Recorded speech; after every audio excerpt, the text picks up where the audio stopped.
Hi guys, so this is an amusing problem. So we're given a square and we're given embedded in the square is 5 rectangles of equal area.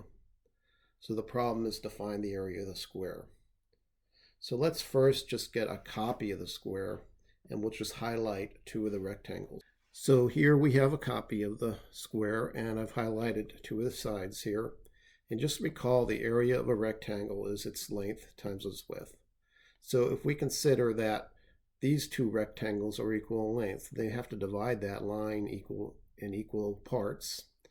So the width of this middle yellow rectangle has to be z over 2 and its length has to be y.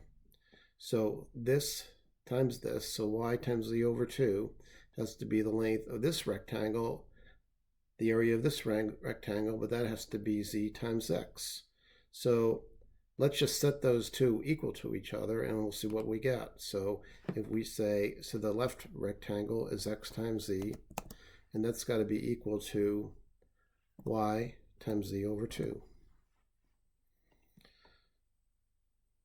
So now what can we do with this equation?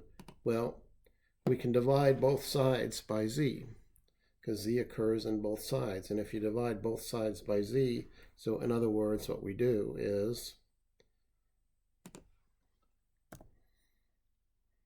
divide by z on the right, divide by z on the left.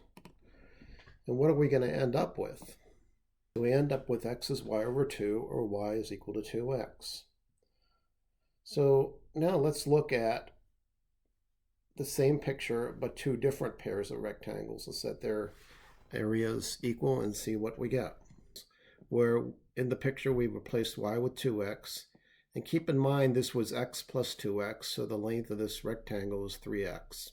So once again, we're going to set their areas equal, and the area of the top rectangle is 3x times 2. What is 3x times 2? Well, it's 6x.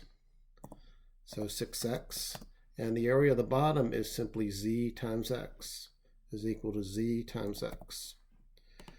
And once again, we're going to divide both of these by x.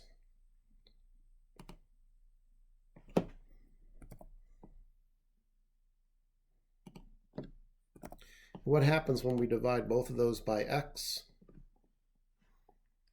We should get the x's cancel out, and we end up with z is equal to 6.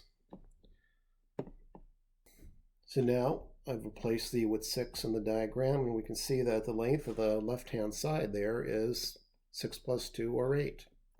So it's a square, all 4 sides are equal, so if the length of one side is 8, the area has to be 8 times 8, or 64. And that's it. Thanks for watching.